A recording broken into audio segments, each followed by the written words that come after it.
Pânico na TV foi sem dúvidas o maior programa humorístico da TV nos anos 2000. Ele marcou uma geração inteira e era assunto recorrente entre os jovens da época. Vai dizer que você não ficava doido pra conversar com seus amigos sobre o que aconteceu no Pânico e replicar os memes que eles faziam.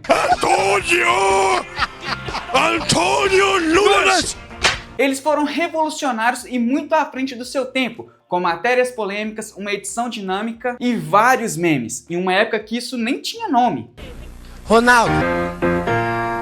E brilha muito no Corinthians. Hoje nós vamos recapitular a história desse programa absurdo, passando pelos melhores momentos, polêmicas, memes e até o término do programa na TV. E vamos ver também como que tá o elenco hoje em dia. Então já deixa seu like, se inscreve no canal e vamos pro vídeo. Fala aí pessoal, beleza? O programa Pânico começou inicialmente na rádio Jovem Pan em 1993 e tá lá até hoje. Idealizado pelo Tutinha, dono da Jovem Pan, Emílio Surita, que foi quem conduziu o programa durante todos esses anos e conduz até hoje, Marcelo Batista e Maestro Billy, sim, o mesmo DJ do Caldeirão do Hulk. O Pânico na rádio tinha uma linguagem mais jovem, mais zoeira e sem limite nenhum. Tudo que os jovens gostam, né? Inicialmente, o Emílio ficava no estúdio comandando o programa por lá, enquanto os outros integrantes iam pra rua entrevistar as pessoas, que no caso era o Maestro Billy e o Marcelo Batista. Aí uma curiosidade aqui, pra poder chamar a atenção e destacar, mostrar que é um programa de rádio, que vai ter ali uma coisa diferente, realmente pra chamar a atenção, né? Eles vestiam fantasias de super-heróis icônicos, como por exemplo o Batman e o Homem-Aranha. Vai falar que se você não vê um Batman ou Homem-Aranha na rua ali, você não vai querer conversar com ele. Claro, chama muita atenção. O programa então foi se expandindo, ganhando novos quadros, novos personagens, mas o destaque do programa na rádio estava na interação dos apresentadores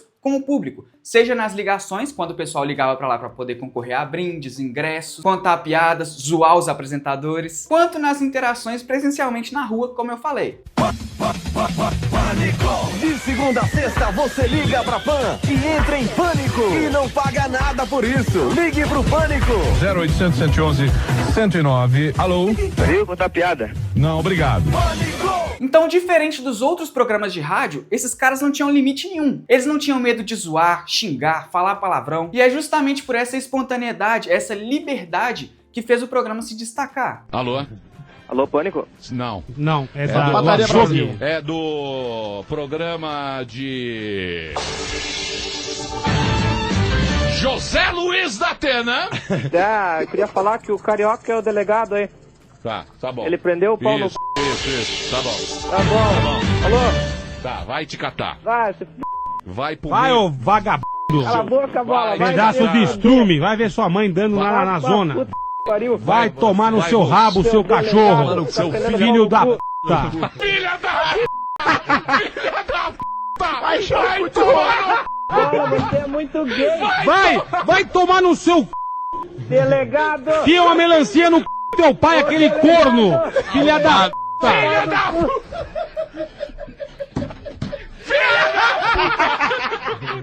Filha da Desligou! Vai se f... Com o tempo, o programa Pânico foi se tornando muito mais do que um programa de rádio e foi se tornando um grupo de humor, se é que nós podemos dizer assim. Porque eles, além do programa de rádio, eles participavam de eventos, faziam shows, promoções, sempre com esse humor espontâneo, personagens cativantes e, claro, uma zoeira sem limites. Dessa forma, eles foram expandindo o programa Pânico para além da rádio Jovem Pan. Por exemplo, em 1996, eles lançaram um CD musical, produzido pelo Rick Bonadio, sim, o mesmo cara que produziu Mamonas Assassinas e Charlie Brown Jr., que inclusive tem um vídeo sobre Mamonas Assassinas aqui no canal, tá? Clica lá que ficou muito top. E nesse CD nós tínhamos músicas cômicas e paródias que eles já faziam na rádio, como por exemplo o Macacaralho.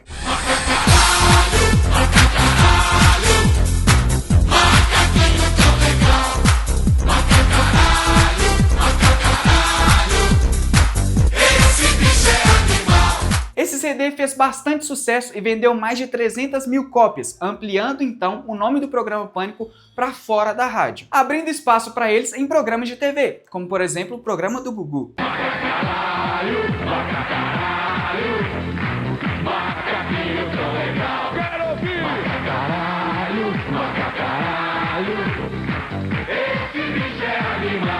Gugu, o Dileira. Esse tipo do Dileira é muito bom. Moral, tá? Moral do deficiente, tá? Gugu! Falando um pouco do elenco, obviamente muita gente entra e muita gente sai do projeto. Até 1994, o elenco contava com o Emílio, que era quem comandava a parada toda, o maestro Billy, o Marcelo Batista e o Bola. Sim, o Bola ele tá desde o começo do programa. Na verdade, alguns meses depois da estreia, ele já entrou no programa. O Pânico começou em fevereiro de 93. Eu entrei em abril. Entendi. O Pânico no comecinho era Emílio, Billy e Batista. Eu entrei, aí ficou nós 4 até 95, né, Carioca? A partir de 1995, chegaram no elenco apresentadores lendários, como por exemplo, Ceará, Carioca, Carlinhos, o Japa, só gente fera. E aí o programa foi tomando forma com os apresentadores que a gente já conhece hoje em dia. Alguns apresentadores que a gente conhece, né? Porque tem uma galera ainda pra entrar. Lá ele, não, peraí. Passaram pelo programa da rádio alguns personagens muito legais, como por exemplo a Patilene, interpretada pela Liz Mara. E também a Nani People, que ficou no elenco por somente 6 meses. Mas ela também é muito legal, muito engraçada, vale menção aqui no vídeo. Alguns ouvintes acabaram se tornando parte do elenco na rádio, como por exemplo a Amanda Ramalho. Ela ligava constantemente para o programa para poder fazer perguntas desconfortáveis para os apresentadores e para os convidados, além de provocar bastante o pessoal. Então o Emílio viu potencial nela e contratou ela para se tornar parte do elenco na rádio. E ela foi contratada então em 2003. Outro ouvinte que ingressou no elenco do programa Jovem Pan na rádio foi o Rodrigo Scarpa, que também ligava constantemente pro programa para poder encher o saco do pessoal. E ele chegou a criar os seus próprios quadros dentro do programa, pra você ver como é que o cara era dedicado. O cara realmente era dedicado na zoeira. Ô, Jesus, alô? Alô? Quem é? Alô, aqui de Itanhandu, Minas Gerais, é o Rodrigo que tá falando. Fala, Rodrigo! Fala, Minas. O que você quer saber da Maria Alexandre? Alô, aqui é o Rodrigo. Alô, aqui é o Silvio Santos. Olha o tipo de ouvinte que nós temos. Aqui é o Silvio Santos, daqui de Itanhandu, Minas Gerais. Alô, quem tá falando? Eu quero falar com o Paulinho, rola. Ah, vai pro inferno. Alô? Alô? Quem é? Alô, aqui é a Maria Zilda. Mas tem uns negros... Cada negro cheio de gracinha. Ô, mineiro babaca, desliga esse telefone, pô. Em 1999, ele foi contratado então como estagiário da Rádio Jovem Pan. E no futuro, ele veio se tornar o repórter Vesgo, o lendário repórter Vesgo do Pânico. Em 2003, a ex-BBB Sabrina Sato também ingressou no elenco do Pânico na rádio. E nessa mesma época, na verdade um pouquinho antes, em 2002, o Pânico na rádio começou a expandir o seu formato, sendo o primeiro programa de rádio a ter um estúdio multimídia no Brasil. O Tutinha, dono da Jovem Pan, instalou câmeras no estúdio da rádio para poder transmitir o programa através da internet, o que gerou tanto acesso que acabou derrubando os sites e começou a pavimentar ali então um caminho para eles poderem ir para a televisão. Vendo todo esse sucesso do programa, agora em formato de vídeo, o Tutinha teve uma ideia. Ele resolveu dar um passo além e levar o programa para a televisão, buscando atingir um público muito maior. A ideia dele foi levar esse humor sem filtro que tinha na rádio agora para a televisão. A escolha pela emissora Rede TV não veio por acaso, foi uma necessidade dos dois lados. A Rede TV foi fundada em 1999 e desde então eles buscavam algum programa para poder ser a cara da emissora, um programa que fizesse sucesso e alavancasse ali a empresa. E do outro lado nós tínhamos um programa que fazia sucesso na rádio e começou a fazer sucesso na internet. Estavam em busca de uma emissora que desse liberdade para eles poderem ampliar o programa que eles já tinham, sem ter ninguém barrando a zoeira deles, colocando limite no que eles podiam ou não fazer. Então aqui eles uniram a fome com a vontade de comer. Assim, em 28 de setembro de 2003, o programa Pânico estreou na Rede TV. Da Rede TV, ao top de 5 belezuras, programa Pânico. Ai! Ô gostoso!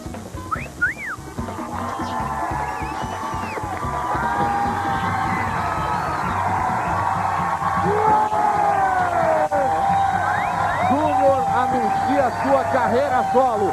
Mulheres gostosíssimas. Presenças, KLB, participações de Ivete Sangalo. Domine aquele do Big Brother, cara a cara com a morte. Senhoras e senhores, não tem mais jeito.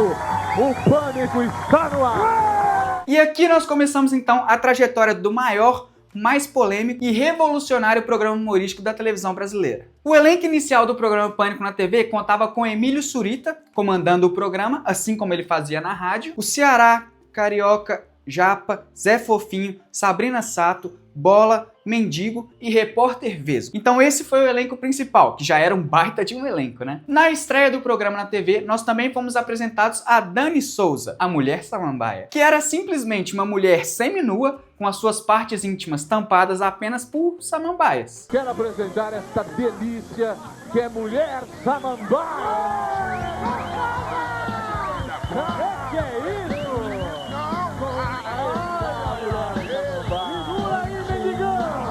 Muito bem.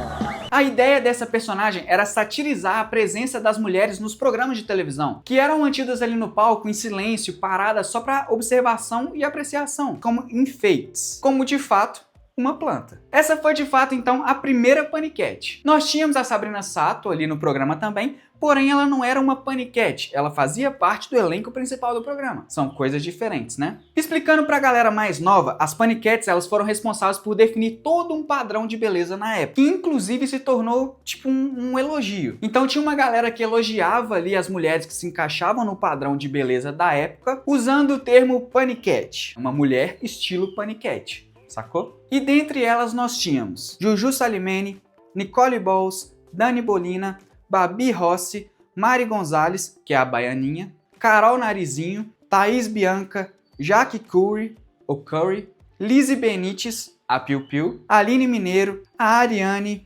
Arícia Silva, Babi Muniz e a Ana Paula Minerato. Além de estar ali no palco, no programa ao vivo, elas também participavam de alguns quadros. Então o que começou como uma crítica e uma sátira ao papel das mulheres no programa de televisão foi se expandindo e elas foram de fato assumindo os papéis nos quadros e deixando de ser ali apenas uma planta. E o Bolinha enchia o saco delas, coitadas. Mas obviamente era tudo pela zoeira, né? Era ali na amizade. O Bolinha ele fazia umas brincadeirinhas, mas você sabia que não ia rolar nada. Ele fazia, ele fazia porque ele sabia que não ia rolar. Você sabe quando é zoeira e quando não é. Sabe. Diferente de deixar o pra fora. Não, e o Bolinha, ele fazia questão de dar uma piscadinha. Ele xingava, ele dava, tipo, ele fazia assim, tipo, tô brincando, entendeu? Mas tinha os outros não, tinha muita gente que não. No começo do programa nós não tínhamos aquelas matérias super elaboradas que a gente estava acostumado a ver ali mais pro final do programa, né? Obviamente. Então eles focavam mais na interação ao vivo ali dos apresentadores. Interação com a plateia, convidados, ligações e também com o chat online na internet com os espectadores. Muito legal isso também. Alô? Oi, quem tá falando? Emílio?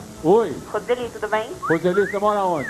Vem não, vai puxar o saco, a camiseta, alguma Deixa eu coisa. fazer uma pergunta? Não. Ai, pronto. Ah, mas é claro que tinham sim alguns quadros ali no programa, né? Não era nada muito elaborado, mas tinha alguns quadros. Como, por exemplo, o quadro em que o Bola contava o final dos filmes que iam passar nas emissoras concorrentes. Esse quadro era muito legal. Agora chegou o grande momento desta programação. Boa. Que nós vamos dar o final dos filmes da Rede Globo de televisão e do SBT. Aliás, hoje, bons filmes, e nós gostamos de dar o final dos filmes bons. Só que o da Globo hoje é uma porcaria. Nós vamos mudar o do Tela Quente, que é de amanhã. Qual é pior?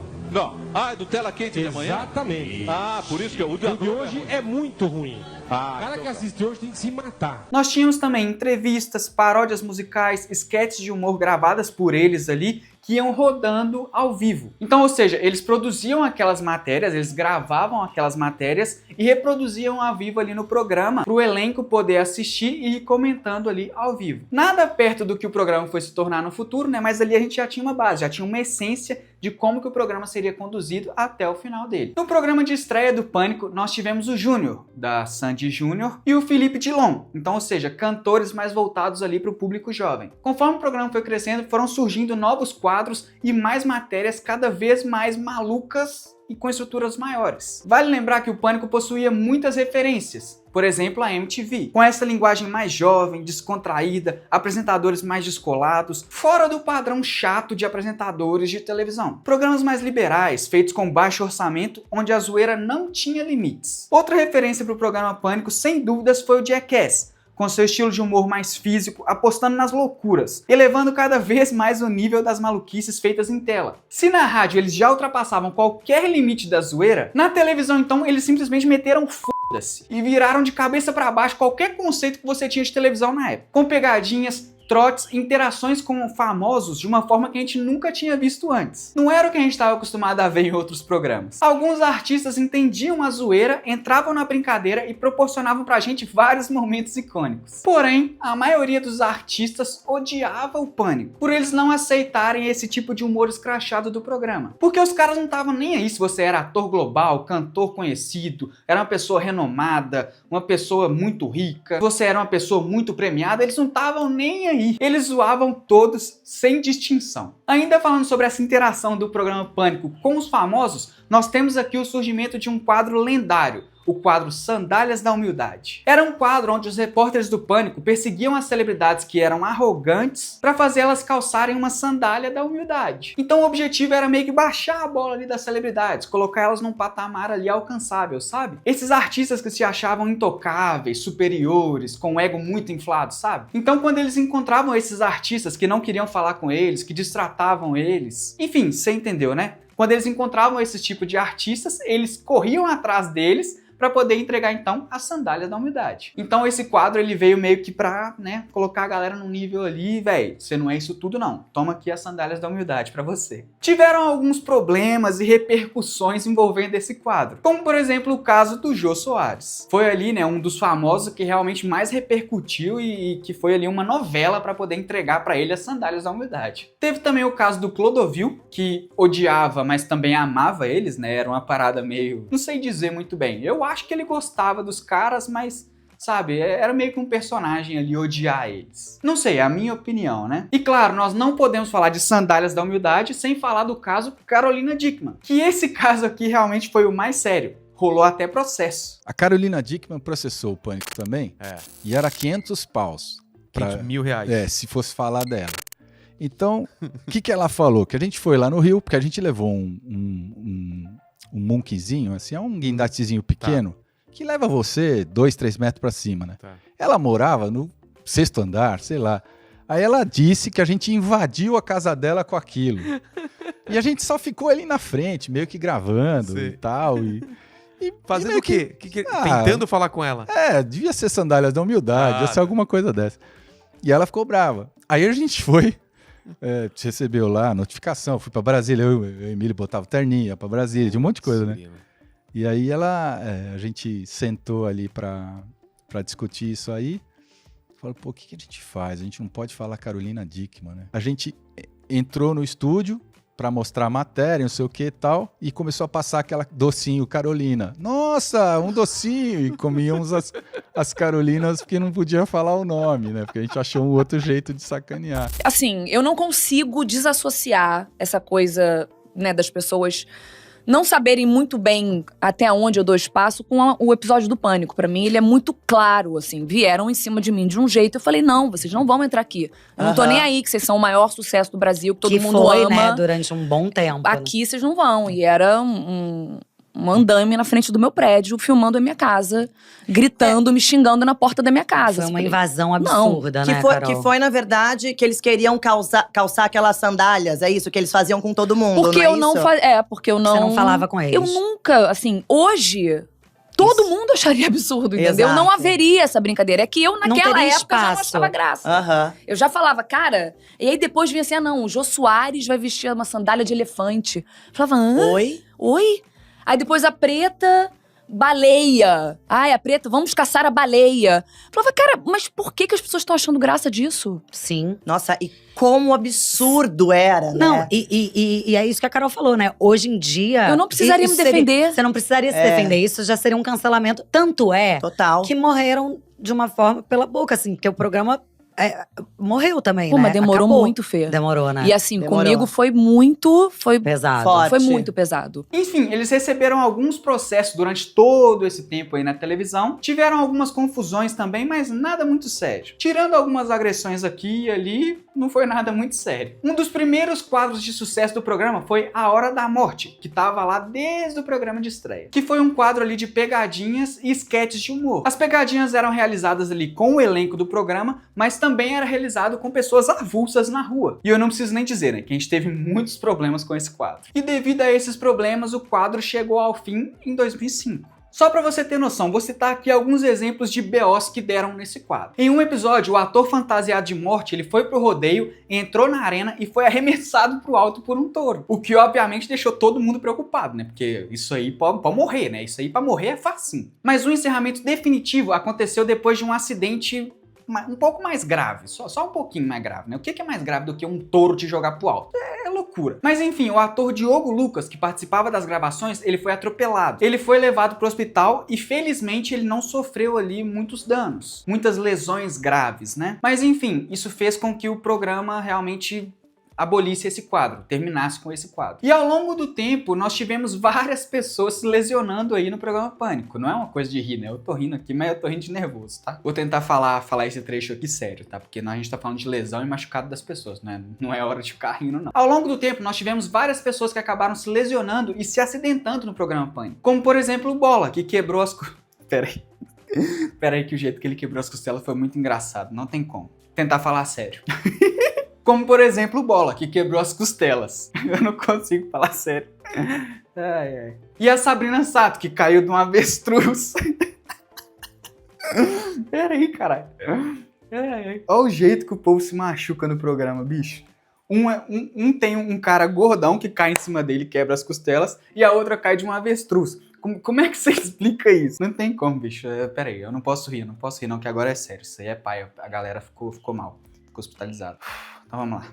Respira, sem rir. O Bola quebrou a costela e a Sabrina Sato caiu do avestruz e ficou hospitalizada por 3 meses. Mas também, né, não tinha como a galera não se lesionar e acabar se acidentando. Os caras eram doidos. Eles pediam pra dar merda, né? Eu caí de um avestruz, velho. Quem que anda num avestruz? Esse tipo de humor do Pânico divide muito a opinião. Então tem muita gente que gosta e muita gente que não gosta. Assim como tudo na vida, né? Uma curiosidade aqui sobre esse quadro A Hora da Morte é que o ator Henry Castelli, que era um ator famosão da Globo na época, ele participava de forma escondida nesse quadro. Ele usava uma fantasia, assim como os outros personagens, né? Colocava uma máscara, uma fantasia pra ninguém poder reconhecer ele. E um dos motivos também é que ele era um ator muito renomado na Globo, então ele não podia aparecer em outra emissora, tipo assim, né? Mas enfim, ele curtia muito o programa e queria participar da zoeira. Ainda falando sobre quadros de trollagens e pegadinhas, eu não posso deixar de citar aqui o quadro José Toalha, que era simplesmente um maluco pelado que dava uma chicotada com a toalha molhada na bunda das pessoas, nas costas, enfim. Aonde pegasse, ele tava dando chicotada. Outro quadro muito lembrado também é os 5 maneiras com o Bola, onde cada programa eles sempre mostravam pra gente 5 maneiras de fazer alguma coisa. Claro, no estilo Pânico, né? Olá, eu sou Marcos Chiesa e você vai ver agora 5 maneiras inusitadas de se desengasgar uma pessoa. Mas qu'est-ce que tu vois?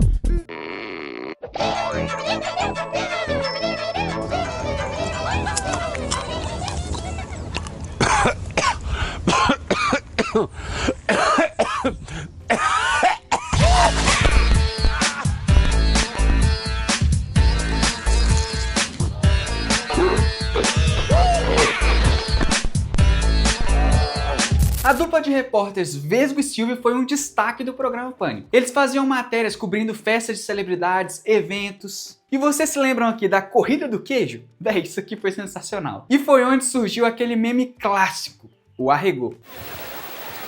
Arregou. Em uma tentativa de entrevista com o ator Vitor Fasano, o repórter Vesgo fez ali um trocadilho com o nome dele e acabou recebendo isso aqui como resposta. Ô, Vitor, faz anos que eu não vejo você.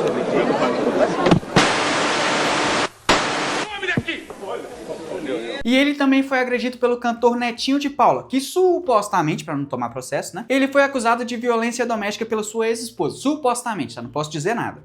Supostamente. Então, em uma cobertura do evento onde o Netinho de Paula estava abrindo ali o seu canal de televisão, o repórter Vesgo fez uma piadinha com ele ali e acabou recebendo isso aí. Parabéns pelo seu canal, fiquei sabendo. É nosso. Parabéns. Você tá abrindo o canal agora? Pra todo mundo? Pra todo mundo, pra todas as pessoas assistirem. Cuidado que ele é bravo, hein, mano? Cuidado que ele é bravo, hein? Não, deixa eu falar. Quietinho e Netinho. É. Quem é irmão de quem? Quem nasceu primeiro? A gente é mano. Quem nasceu primeiro? Deixa eu te falar uma coisa, meu irmão. Não vai poder brincar, certo? Tá limpo? Acabou? Certo. Olha Acabou, só, olha só. Pela ordem. Obrigado, mano, Quietinho. Obrigado, mano, obrigado. É uma festa sensacional. Tô falando sério com você, não me tira. Tá legal. Você não me tira, não. Tá legal. Não me tira, não. Tá legal. Você não me tira, não. Na primeira matéria internacional do Vesgo e Silvio, eles foram para a Argentina para poder entregar as sandálias da humildade para o Diego Maradona. Sim, o jogador de futebol, Maradona. No meio da matéria, o Vesgo teve uma ideia de colocar o Silvio, né, o Ceará, fantasiado ali de Pelé para poder jogar uma bola ali com os argentinos. E acabou acontecendo isso aqui. Atenção! As imagens que você verá a seguir são chocantes. Tire os velhinhos e as crianças da sala. Vamos analisar a ação desses carniceiros. Vejam como o primeiro jogador já entra na maldade para quebrar a perna, mas Pelé escapa com habilidade. É aí que o segundo vem e não perdoa. Este é o momento exato em que Pelé quebra o braço. Que desgraçados estes argentinos. Ainda falando sobre o pânico na Argentina, teve também um outro absurdo, quando o Carioca e o Eduardo Sterblich levaram larvas do mosquito da dengue e jogaram na fonte da Casa Rosada, a sede da presidência da Argentina. Vocês lembram disso aí?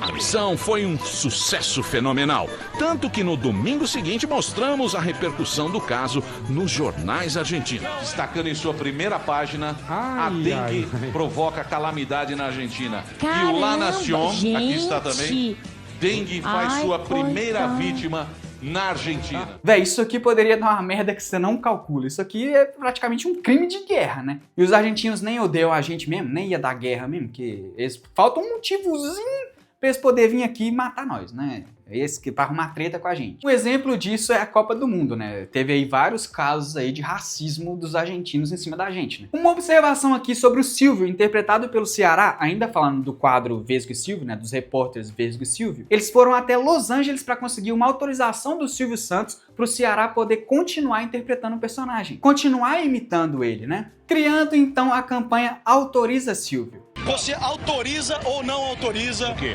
O Ceará imitar? Não, mas tem que ser por tempo determinado. 2 anos. 2 anos? Só um ano tá bom. Um ano tá bom. 2 anos, senhor. Eu autorizo se você se comprometer. Eu sou. 2 anos. 1 ano é melhor. Ah, mas vou colocar aqui por 2 anos. Por 2 anos. 2 anos. Ah, Silvio, o que é isso? 2 anos, não faz isso. Ô, Silvio. Que isso, Silvio? Ô, Silvio. Não, tem que ser por 2 anos. Vamos cantar. Mais 2 anos, vai. Mais 2 anos. Vai ter multa de contrato, Silvio? Claro, se não imitar direitinho, tem 2 anos.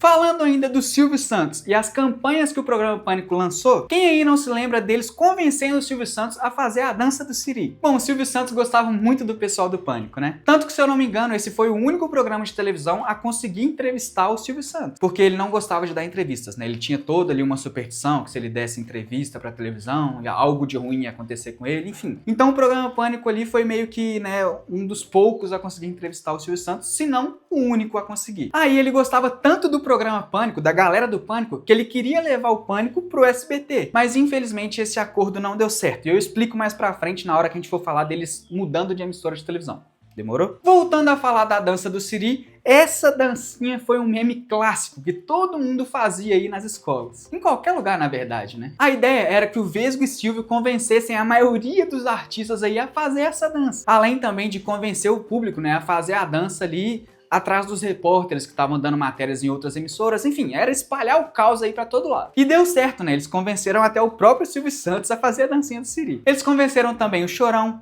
o Marcelo D2, o Gugu e até o Galvão Bueno a fazer essa dancinha. Teve também o quadro Bola Visita, uma sátira ao programa Gordo Visita da MTV. Nesse quadro... Peraí que esse quadro também é engraçado. Nesse quadro, o Bola tentava visitar a casa dos famosos, só que tinha um pequeno detalhe. Ele não avisava os famosos que ele estava indo na casa deles, então ele nunca era recebido.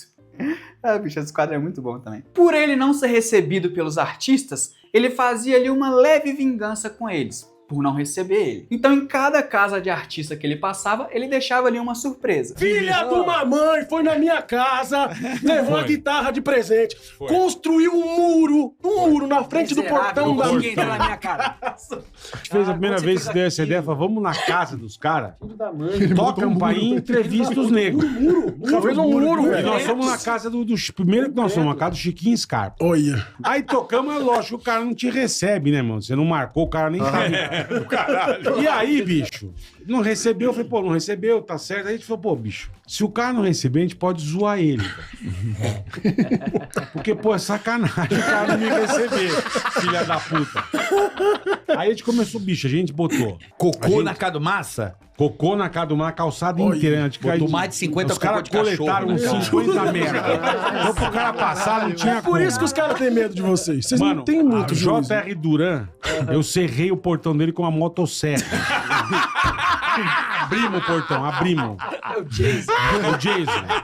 E a gente ia Jason eu bolinha de smoking, de limousine. Eu lembro, bolinha. Era tudo. Mas, pô, você não avisava o cara. Meu, do Maguila, eu nunca vou me esquecer, foi uma vez que eu mais me caguei. Nós botamos um elefante na porta.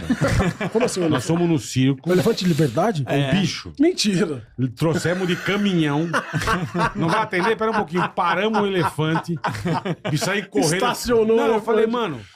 Esse elefante... Então... Mas você tá louco, esse elefante vai sair voado, era uma praça. Ali não dá nem pra brincar, Não, né? eu falei, bicho, a cagada Muita que nós estamos Meu fazendo. Deus, a gente botou umas comidas no chão pra ele ficar quietinho e saímos correndo, tocamos uma campainha de novo. Pô, saiu uma guila puto. Vai, bate no elefante. Então bate no elefante. Bate aí. Silvio Luiz é maravilhoso. Nós fizemos ponto, nós fizemos ponto de travesti na porta da casa. Esse é o louco. Você fez um muro na minha casa. Não, o Silvão é maravilhoso, tá Não vivo. precisa, Saudade dele. Não precisa, não. Você fez um muro. Não, aí vamos pra cá desse aqui. O cara fez um tá muro. aí? Não tá. Foi. Pô, não tá. Não é. Não tá. Como não tá, velho? Ele combinou comigo. Ele marcou com a gente, mas ele não tá. Ele saiu e tal. Gente, filha da... Então, beleza. Chamou uma turma. O cara já batendo na massa no... Mano, subimos uma parede de tijolo. Na frente do portão. E nós ficamos, acho que umas 2 horas esperando você voltar. Na frente do A gente correu e se esconde e ficava filmando. E ele comprou uma guitarra pra me dar de presente. Eu tenho o destroço até hoje. Tem. O braço dessa guitarra ficou de enfeite no KLB Studios, ó. Até... do caralho, bicho. Aí ele quebrou a guitarra no ar, ele quebrou a guitarra inteira. Eu não sei... Isso porque a gente ficou com ódio. Você é muito... Você tem que botar um pouco de amor nesse seu coração. Não, mas lá eu vou falar pra você depois. Aí ele chegou, viu, derrubou a parede. Vocês lembram do Christian Pior? Ele era interpretado pelo Evandro Santo e tinha um quadro no programa chamado Meda. O Christian Pior era um personagem estilista, gay, afeminado e irônico, inspirado no estilista Christian Dior. O Evandro ia nos eventos da alta sociedade para poder criticar as vestimentas deles, né, da galera rica, e também esnobar os pobres. Falando em gay, vocês lembram do Homem-Aranha Gay? Um quadro no Pânico onde o Homem-Aranha entrava em locais públicos, começava a dançar e interagir com a galera. Aí uma curiosidade aqui, você sabe quem tava por trás desse Homem-Aranha Gay? Era simplesmente o Carioca. O Carioca teve como um dos seus personagens mais famosos o Amaury Dumbo. Fomos convidados para entrar no aniversário da mulher do Marcos Paulo!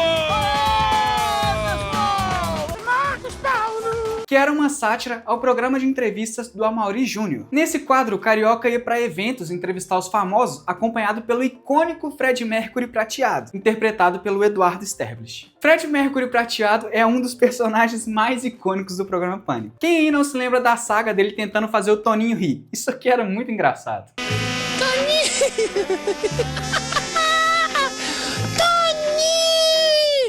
Quanto tempo, Toninho? Tá com cara de bravo? Tá com cara de bravo? Tá nervoso? Tá? Fica triste não. Fica triste não. Também tinha um mini quadro de culinária dentro do quadro do Amaury Dumbo, onde os integrantes tinham que experimentar ali pratos exóticos, como por exemplo o bife a rolê. Peraí também que isso aqui foi engraçado, peraí. Que era simplesmente um bife amarrado num carro, que eles andaram com esse bife arrastando na rua e depois os integrantes tiveram que comer. Então daí que vem o nome do prato, bife a rolê. Oh, meu Deus do céu, esse cara era muito idiota, meu Deus do céu. Resolvemos dar um rolê pra comer o quê? Essa comida maravilhosa que eu não sei o que é. Ah, você vai descobrir agora. Dedinho no buraco, dedinho no buraquinho. Quando eu abrir é 3, 2, 1, valeu, tá bom? Vamos lá? 3, 2, 1, degustação já! Opa! Bife! Bife a rolê! Mas isso aí não é rolê não. Fazer o bife dar um rolê. É simples, é só amarrar o bife. Tá amarrado aqui já. Pode levar o bife a rolê! Chegou do rolê! uma raspada aqui. Não. Tem que ser o original e o autêntico. Esse rolê. Vai.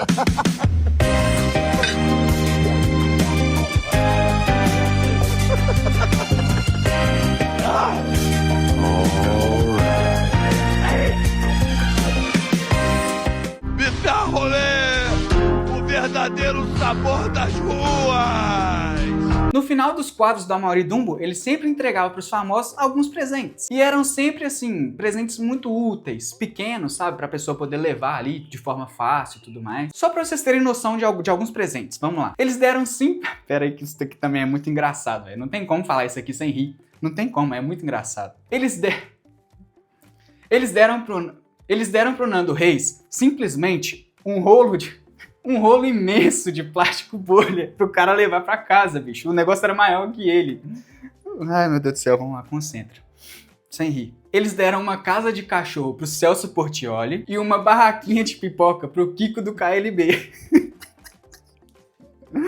Ô, bicho, só presente ótimo, tá vendo? Só presente tranquilo. Ai, bicho. Esses caras são muito, muito idiotas. Nós tivemos também o quadro Gabi Herpes, que era ali uma sátira, não, uma paródia ao quadro da Marília Gabriela, que era um programa de entrevistas cara a cara ali com famosos. Que esse quadro aqui nos rendeu momentos icônicos, como por exemplo a entrevista com o Michael Jackson. Michael Jackson. Você,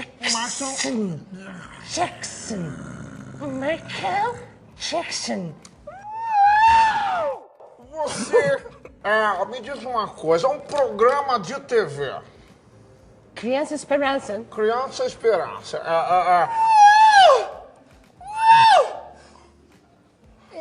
Uma sobremesa. Pede moleque. Peraí.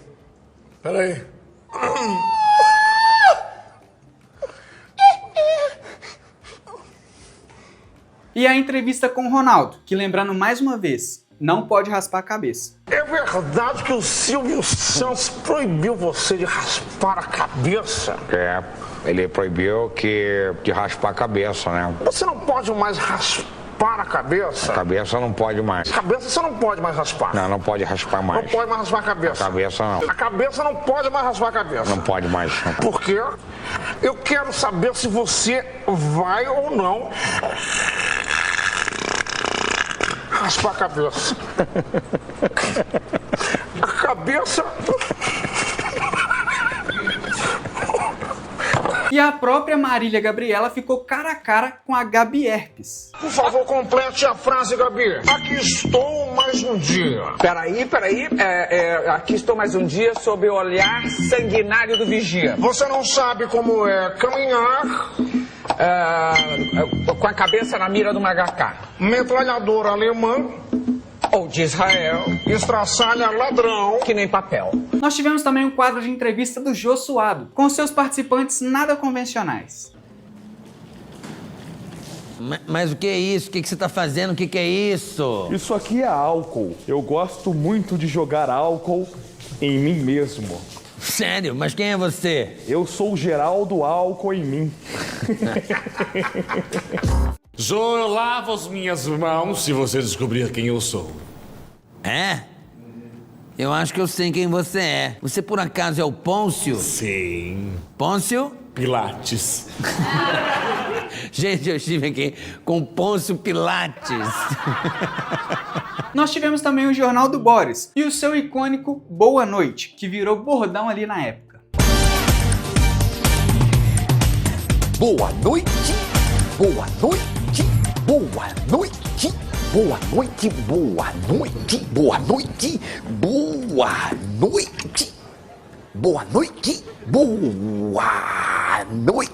Vejam os fatos que são notícia no Brasil e no mundo agora no Jornal do Boris. E para não perder o costume, chupa Jô! E agora vamos falar de música.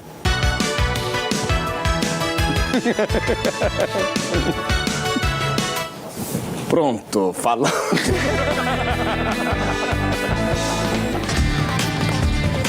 tragédia na música popular brasileira. A cantora Joelma foi encontrada viva em seu apartamento essa manhã. Uma outra sátira a famosos foi a Malisa, a menina monstro, que era uma sátira ali, né, a apresentadora mirim, Maísa. Tá perfeito. Uma esposa perfeita é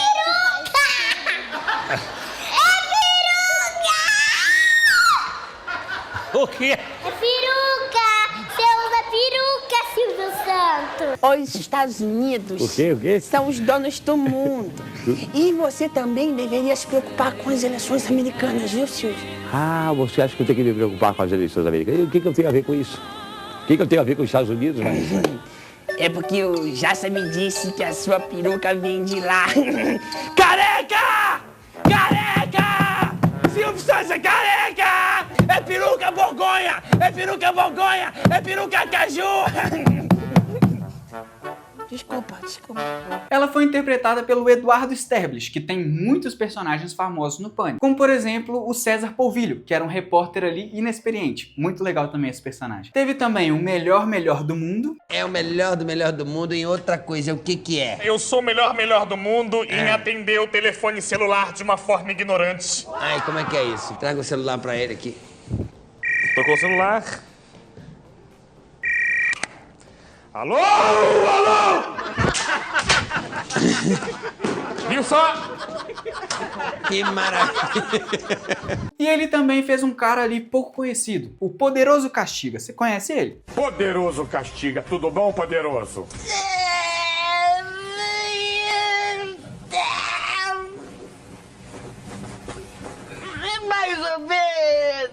Mais ou menos. O Poderoso Castiga foi um pastor muito louco que realizava exorcismos ali no quadro do Marcelo Sem Dente, que era interpretado pelo Carioca. Eu estou aqui com uma moça aqui. Qual é o seu nome e seu problema, minha filha? Meu nome é Raquel e eu tô com um problema sério. Eu trouxe minha TV aqui porque ela tá amaldiçoada. Ela só tá pegando a Globo. Vamos resolver essa parada aí, pastor? Espera só um pouquinho. É meu joelho, por causa da torada, eu não posso muito com meu joelho. Isso aqui é um demônio chamado Azelelé. Azelelé é um demônio que é um leviatã antigo, nasceu em Curitiba. Antigamente, você vê que a televisão tinha aqui, era grande aqui, tá vendo? Então cabe Satanás aqui. Já peguei aqui essa parada aqui, essa p***. Vai ali pra trás dele ali, por favor. Eu faço isso aqui assim, pode ir em você. Você vê que, ó, ele é bem resistente. Já deu até uma quebrada, uma triscada no taco. Satanás, Azelelé, Azelelé. Pegou no rosto do câmera ali, me desculpa, querido. Satanás! Satanás!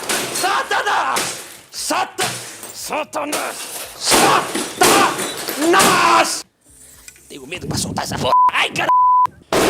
Agora sim, certeza que não existe mais Satanás no seu televisor. Que esse quadro, então, era uma sátira do Marcelo Rezende. Agora eu pergunto pra você. Não, eu pergunto pra você. Agora deixa eu te fazer uma pergunta. Não, eu pergunto pra você. Eu pergunto pra você. Agora corta pra aquela câmera que já é sucesso em todo o Brasil. Alô, bate! Como é que a câmera bate? Cortar pra 18. Corta pra 18. Corta pra 18. E o Poderoso Castiga virou um dos maiores memes ali do Pânico, com a sua icônica resposta quando alguém perguntava pra ele se tava tudo bem. Poderoso Castiga, dá um jeito nisso, tudo bom, Poderoso? Vai, pô. Já sabe, né? Já sabe, mais ou menos. O pessoal da rua tá repetindo isso aí pra cá. Esse personagem ficou tão famoso que ele ganhou um quadro pra ele que era gravado em um teatro com plateia e era chamado de Igreja do Poderoso. Nós tínhamos também o momento Amy Winehouse.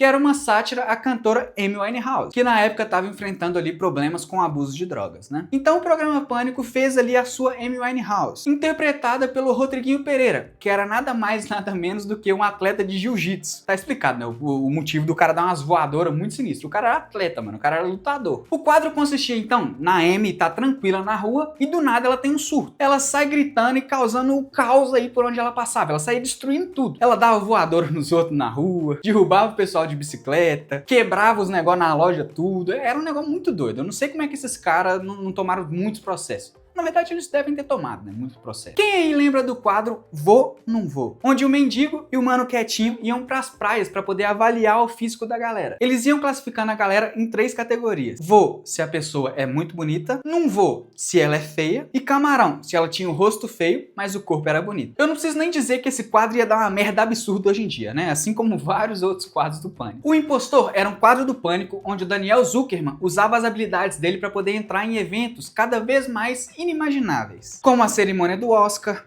o velório do Michael Jackson, o São Paulo Fashion Week, o velório da Amy Winehouse, o casamento do príncipe William, o casamento do jogador de futebol Ganso, encontrar o Tom Cruise em um evento e dar um abraço na Lady Gaga. Ele também invadiu só a final da Copa do Mundo da África do Sul lá em 2010, coisa tranquila também. Ainda bem que o Zuckerman usou essas habilidades dele, né, esse talento dele pro bem, né? Quer dizer, ele usava pra zoeira, né? Querendo ou não, é pro bem, né? Porque ele podia estar usando isso pra um mal muito maior do que zoar as pessoas, né? Enfim, cada um tem uma observação, né? Cada um tem um ponto de vista. Mas pelo menos ele não virou um estelionatário, né? Com essa habilidade dele. Tem que pensar por esse lado. Ele era só um cara zoeiro que usava as habilidades dele para poder entrar em eventos gigantes sem ser convidado. E aí você deixa a sua opinião. Ainda falando sobre a Copa do Mundo de 2010, na África do Sul, o Pânico conseguiu levar a campanha Cala a Boca Galvão, criada pelo Cid do Não Salvo, para a transmissão da Copa do Mundo. Cala a Boca Galvão foi uma campanha criada pelo Cid do Não Salvo para poder tirar sarro e reclamar a respeito dos comentários que o Galvão dava em alguns jogos da Copa do Mundo de 2010, chegando a ser manchete internacional. E isso graças à genialidade do Cid do Não Salvo. O Daniel Zuckerman e Cid do Não Salvo, esses dois têm que ser estudados, porque esses caras eles são absurdos. Enfim, o Cid do Não Salvo, ele criou todo um esquema, todo um movimento para essa campanha dele ser espalhada pelo mundo, como se fosse uma campanha para poder salvar um pássaro brasileiro que estava em extinção, chamado Galvão. E aí toda vez que as pessoas compartilhavam essa hashtag Cala a Boca Galvão, seria doado 20 centavos para uma instituição para poder salvar esse animal que estava em extinção. E era simples, a hashtag era Cala a Boca Galvão. Era só isso. E com isso, essa hashtag só foi a mais compartilhada do Twitter lá e ficou 14 dias no topo do Twitter. Só. Que inclusive chegou também no Galvão Bueno. Obviamente, foi uma parada internacional, obviamente ia chegar no Galvão Bueno, né? Enfim, pessoal, o Cid é outro psicopata, né? A gente merece fazer um vídeo aqui no canal só falando as coisas que ele já fez, as trollagens que ele já fez aqui no mundo da internet, né? Não só na internet, né? Porque ele consegue tirar essa zoeira da internet e levar pro mundo. É uma parada absurda. O cara consegue movimentar multidões, o cara consegue alcançar o mundo inteiro só pra um objetivo: zoar. É só isso, ele faz tudo isso só pela zoeira. Falando então das zoeiras e dos memes. O Pânico foi o criador de vários memes em uma época que isso nem existia, esse termo nem existia. E muitos deles só foram geniais por causa da edição, por causa dos editores do programa, que conseguiam deixar, né, aquele momento ali muito mais engraçado. Aquele trechinho da reportagem, eles cortavam, mexiam nela e faziam isso ficar muito mais engraçado. Então a edição do Pânico merece ser citada e elogiada aqui nesse vídeo, porque faz parte de toda ali, né, a essência do programa. Os caras eram geniais e conseguiam deixar ali o programa com aquela cara do Pânico, sabe? Eles moldaram o formato. E não só o formato do programa Pânico, né? Mas também o formato dos youtubers. Na época, todo mundo editava igual o Pânico, com os memes e tudo mais. Então eles criaram realmente um formato muito foda. Já falamos aqui nesse vídeo sobre alguns memes, né? Vamos recapitular mais alguns aqui agora. Como não lembrar da ignorância do Bola com Avá, é mesmo? Avá, é mesmo? E tem também o Tá Sabendo Legal. Beleza, tá sabendo legal. O Zina com o icônico Ronaldo, brilha muito no Corinthians. Ronaldo. E brilha muito no Corinthians. Isso aqui na época também, puta merda, isso aqui você escutava Ronaldo, brilha muito no Corinthians umas 20, 30 vezes por dia. E isso tudo graças à edição do Pânico, né? Que eles mesmos falaram no podcast que o Zina não fala essa frase. Ele fala Ronaldo, fala mais um monte de coisa e lá na frente ele fala que brilha muito no Corinthians. E aí os caras geniais da edição juntaram isso e fizeram um meme. Então Ronaldo brilha muito no Corinthians. Virou um meme, entendeu? Graças à edição. Tinha também o Uou! Adriano, tá me ouvindo? Esse meme é muito bom também. Ô Adriano, tá me ouvindo? Ô Adriano, tá me ouvindo? Uou! E esse mesmo cara, velho, tem vários memes dele. Tem ele falando também, eu não entendi o que ele falou, que é muito legal também. Eu não entendi o que ele falou. Uou! Ô Adriano, tá me ouvindo? Aí tem aquele também, que beleza, que beleza. Oh, meu Deus, que beleza. É uma banana! Ainda falando sobre jogadores de futebol, nós também tivemos o meme Pedala Robinho. Robinho, você não joga vôlei. Joga a bola no chão, Robinho. Pedalada, Robinho. Samba Teves. Roda o VT, meu filho. Pedalada, Robinho. O Ronaldinho também vou te contar, não dura com ninguém, né, Robinho? Pedalada, Robinho. Samba Teves. Que virou uma febre na época. A galera ficava falando Pedala Robinho e dando tapa na cabeça dos outros. Ainda falando de tapa, teve o lendário Antônio Nunes, que era simplesmente um gringo na praia que ficava falando Antônio Nunes e dando um tapa na coxa. Era só isso. Antônio Nunes. Agora todo mundo no seu colégio, no seu curso de inglês, vão repetir. Antônio Nunes. Antônio Nunes. Antônio Nunes. Antônio Nunes.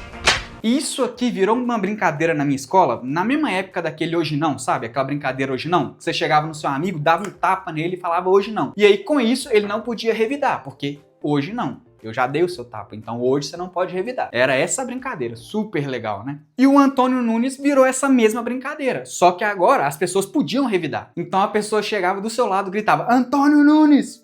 Tá, dava um tapão em você, entendeu? E aí você ia lá e revidava falando Antônio Nunes também. Não, e o que era pra ser só um tapa na coxa, né? Você falar Antônio Nunes e dar um tapa na coxa, virou tapa em qualquer lugar. Era na coxa, nas costas, em qualquer lugar que você visse, era Antônio Nunes. E dava um tapa. Falando de praia, nós também tivemos o lendário Cadê o Chinelo? Cadê o chinelo? Cadê o chinelo? Cadê o chinelo? Procura o chinelo! Chinelo! Cadê o chinelo? Ele tá até agora procurando o chinelo. Cadê o chinelo? Cadê o chinelo? Cadê o chinelo? Cadê o chinelo? O chinelo! Cadê o chinelo? Cadê o chinelo? Que isso aqui também a galera repetia exaustivamente isso. Era toda hora. Cadê o chinelo? Cadê o chinelo? Era isso o tempo inteiro. Teve também o peitinho. Vocês lembram disso? Ai, que legal, então bata. Peitinho. O que era pra ser só uma zoeira na hora de cumprimentar, né? Você ia cumprimentar a pessoa, você ia lá e apertava o peitinho dela. Mas o pessoal levou pra outro nível, né? Começaram a apertar o peito mesmo pra machucar. A galera chegava e falava peitinho e apertava. Não tinha nem um cumprimento, não era nem pra cumprimentar mais. Era simplesmente chegar peitinho e apertar o peitinho dos outros. E era com força, era pra machucar. Foi o que eu falei da mesma coisa do Antônio Nunes lá. A galera dava pra machucar, velho. Não era brincadeira mais, era agressão a parada. Enfim, tiveram vários outros memes do Pânico. Se eu vou ficar listando aqui pra vocês os memes do Pânico, né? Eu vou ficar aqui 2 semanas falando das coisas que marcaram ali, né, uma geração toda. Chegamos agora então em 2011. A Rede TV estava enfrentando problemas financeiros e não estava conseguindo mais pagar o salário da galera. Obviamente então a galera do Pânico ficou puta com isso, como qualquer outra pessoa, né, fica puto de não receber o salário. Eles resolveram então parar com o programa Pânico e procurar outra emissora. Então nesse período, enquanto eles procuravam outra emissora, ficou passando ali os programas repetidamente, né, ficaram em loop ali os programas. Em 2012 o Pânico encerrou de vez o seu contrato com a Rede TV. Nessa época, o programa quase foi pro SBT. Porém, o Tutinha, dono da Jovem Pan e um dos sócios, né, um dos donos do programa Pânico, junto com o Emílio Surita, ele entrou ali em desacordo com o Silvio Santos. O Tutinha cobrava uma taxa mensal pelo formato do programa. Isso fez com que o Silvio desanimasse de levar o Pânico pro SBT, apesar dele gostar muito da galera do Pânico e do programa Pânico, né? Então, no dia 1º de abril de 2012, o Pânico estreou na Band, com o mesmo elenco que estava na Rede TV. Nessa nova fase, nós tivemos mais quadros e mais elaborados, visto que agora eles tinham mais dinheiro para produção, por estarem em uma emissora maior, né? Então agora eles focaram mais em matérias internas do que gravações externas, como por exemplo as entrevistas que eles faziam. Que inclusive quando a galera do Pânico vai em podcasts, eles sempre falam a mesma coisa. Eles falam que gravar as matérias externas, as entrevistas, era muito cansativo. Era um quadro muito ruim de você fazer, né? Uma matéria externa, porque você ficava ali o dia inteiro esperando algum famoso passar e contar com a boa vontade dele querer falar com você. Além de contar com a boa vontade do artista, você ainda tinha que torcer para ser uma matéria boa. pra rolar alguma coisa legal ali com o artista, sabe? Por isso eles foram criando outras coisas dentro das matérias externas, por exemplo, o Freddie Mercury prateado. Na falta de conteúdo para poder fazer a matéria externa, o pessoal tinha que improvisar. Então o Freddie Mercury surgiu disso aí. Na verdade, a interação dele com o segurança Toninho surgiu disso aí, né? Porque o personagem foi criado para outro propósito. Mas voltando a falar dessa nova fase do Pânico na Band, desses novos quadros que eles trouxeram, que eles criaram, eles apostaram muito mais em humor físico, com quadros e esquetes que envolviam castigos, nojeiras, essas coisas assim. Nós tivemos então, por exemplo, o quadro O Maior Arregão do Mundo, que foi basicamente um quadro onde os integrantes do Pânico eram desafiados a passar por desafios extremos, desafiados a passar por desafios. Você entendeu o que eu quis dizer? Mas enfim, eram desafios ali de dor extrema ou então de alguma nojeira. E aí quem não quisesse passar pelo desafio, ganhava então o título de arregão. Tivemos também o quadro Verdade ou Mito, que era uma referência ao programa Caçadores de Mitos. Nesse quadro, o Bolinha e o Bola testavam vários mitos aí que existem no mundo para saber se eles são mitos ou se eles são de fato verdade. Um pedaço de carne derrubado e resgatado antes dos 5 segundos é próprio para o consumo humano? Verdade ou mito? Temos acá o bife de boi, próprio para o consumo humano. Eu vou jogar na lama, resgatar o bife em 4 segundos. E você vai ter que comer o bife e dizer para as pessoas se é próprio para o consumo humano. O apresentador consegue comer este pedaço exótico de carne? Bom, já deu tempo. Enterrou a carne. Tem um pouquinho de merda cá. Um pouquinho? Um pouquinho de merda.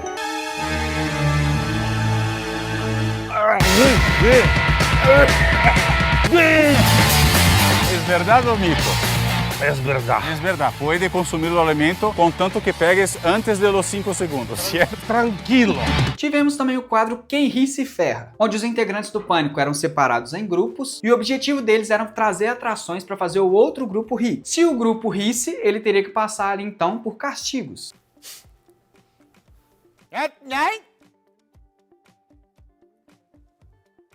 3, 2, 1, fight!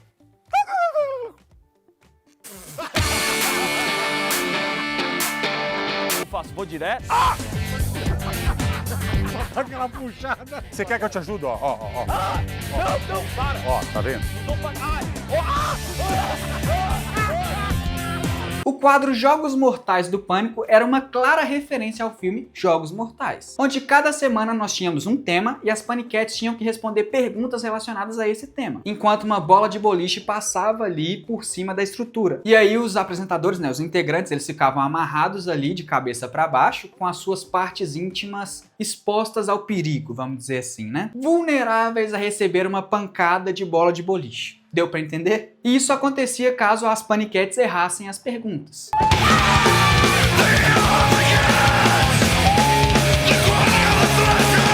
Enfim, mais um quadro aí, né, de castigo, de dor extrema e tudo mais. Tivemos também o quadro Dramaturgia Pânico. Então nesse quadro eles pegavam alguns filmes aí famosos e faziam desafios envolvendo alguma coisa desse filme. Como por exemplo o filme Homem de Ferro.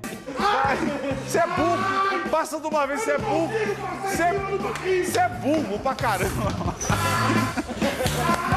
Master Trash, uma clara referência a Masterchef. E nesse quadro, os integrantes do Pânico preparavam alguns pratos meio duvidosos para os jurados poderem experimentar. Então, mais uma vez, né, era alguma coisa envolvendo nojeira ou então dor extrema, né? Era esse padrão ali do Pânico nessa época. Em 2016, o Pânico tentou se reinventar, buscando atingir ali o público mais jovem, né, o público da internet, e expandir a sua audiência para outras plataformas, como por exemplo o YouTube. Foi aí então que eles começaram a trazer a galera da internet, como por exemplo o youtuber Júlio Cocielo, mas mantendo essa pegada, né, de humor físico, castigos, dor, nojeira, essas coisas. Surgindo então o quadro Bate ou Regaça, que no começo eles tinham só os castigos, né? Então a pessoa perdia, ela ia lá e recebia um soco com uma luva de boxe, né, do outro apresentador. E até aí era legal de assistir, era engraçado ver ali, né, os youtubers naquela vibe zoeira de youtubers de 2016 dando soco na cara um do outro. Era engraçado. Só que com o sucesso do quadro, eles foram aumentando a estrutura e trazendo mais coisas. E aí começaram a colocar castigo de nojeira, umas paradas muito nada a ver. Teve também aquela luva gigante, né, que soltava lá, batia na pessoa e jogava ela naquelas espumas. Uma parada muito sem graça. Então foi perdendo a essência do quadro, sabe? Aquela essência dos youtubers zoando ali, socando a cara um do outro,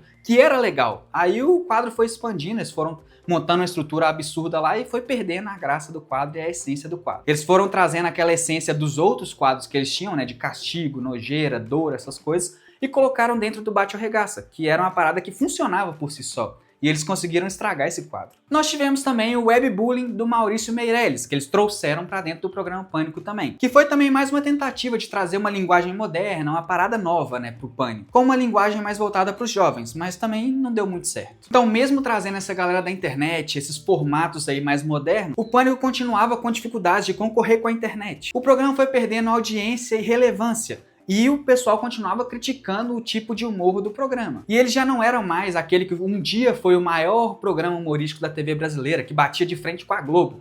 Não, eles já não eram mais essa potência toda. O programa foi encerrado em 2017 pelo fato de não ser mais lucrativo manter ele no ar. Com alto custo de produção e a audiência caindo cada vez mais, a Band decidiu encerrar o contrato com o Pânico. Com isso, o Tutinha e o Emílio, donos do Pânico, resolveram encerrar o programa na televisão e manter o programa só na rádio. Eles não foram em busca de outra emissora, enfim, tentar reerguer o programa de novo. Eles simplesmente cancelaram o programa e focaram só na rádio, que desde sempre, né, eles mantinham o programa na rádio junto com o programa de televisão. Desde o começo foi assim. De fato, pessoal, eles subiram muito a régua do que podia ser feito na televisão brasileira. Eles foram revolucionários e ditaram o comportamento de toda uma geração. Eles se comunicaram muito com os jovens da época, que eram mais rebeldes, que eram contra os limites impostos pela sociedade, né? O que a gente via muito na música, na cultura e na internet da época. Com personalidades como Chorão, Marcos Mion, João Gordo e a galera toda da MTV. E o grupo Jackass também. Então tinha muita gente rebelde na mídia nessa época, e o Pânico era um deles. Porém, o tempo passa, as pessoas mudam, a sociedade muda, a forma de consumir conteúdo e o tipo de conteúdo produzido também mudam. E como o pessoal mesmo do Pânico disse, eles são um produto daquela época, fizeram tudo o que podiam. E não tinha mais para onde ir. E mesmo se continuassem, não daria certo produzindo o mesmo tipo de conteúdo hoje em dia. Eles ficaram no ar de 2003 até a Band encerrar o contrato com eles em 2017. Foram 14 anos de muita história, muita coisa. Para quem achava que eles iam ficar só alguns meses no ar, né, eles foram bem longe. E agora nós teremos também a primeira enquete. Opa, boa. Que é o que mais preocupa alguém que vai fazer um programa de televisão. A meta. Quanto tempo vocês acham que nós vamos ficar no ar? Tem programa que dura um mês, tem programa que dura um ano, tem programa que está há 20 anos no ar. Verdade, verdade. Você, então, vai nos responder agora pela internet também, pode participar. Quanto tempo o Pânico vai ficar no ar? Certo. Sabrina Sato, você acha que a gente vai ficar no ar quanto tempo? Sinceridade. Eu pedi pro Papai Noel deixar pelo menos até o Natal. O Emílio Surita continua conduzindo o programa Pânico na Rádio Jovem Pan, afinal, ele e o Tutinha são donos da marca, né? O Daniel Zuckerman continua com ele apresentando o programa e participa também do canal Varanda Gourmet, junto com o Maurício Meirelles. E do elenco original, esses são os únicos que permanecem no programa. O Bola e o Carioca criaram seu próprio programa aqui no YouTube, o podcast Ticaracati Cast, que é quase um programa de rádio aqui no YouTube, né? O Carioca recentemente voltou para a Jovem Pan, apresentando um programa chamado Isso Não É um Talk Show. O Ceará também tem seu podcast aqui no YouTube, chamado Festa da Firma. Ele ia fazer um podcast junto com o Carlinhos Mendigo, mas parece que o projeto não foi pra frente. Sabrina Sato hoje é apresentadora, modelo, empresária e atualmente está contratada pela Globo. O Vesgo se mudou para os Estados Unidos e trabalha hoje no mercado financeiro. O Eduardo Sterblich seguiu a carreira de ator e tá indo muito bem. Então é isso, pessoal. Esse foi o vídeo sobre o programa Pânico. Comenta aí, o que você achava do programa? Qual foi o seu momento preferido? Qual foi o seu meme preferido? Aproveitando que você vai descer aí para comentar, já se inscreve no canal, deixa o gostei nesse vídeo e compartilha para um amigo aí poder matar a saudade desse programa icônico da TV brasileira. Já fez tudo isso aí? Porque dá um trabalho danado para fazer esse vídeo, tá? Então ajuda a gente aí, por favor. Muito obrigado por assistir até aqui e até semana que vem. Valeu! Marcos Paulo!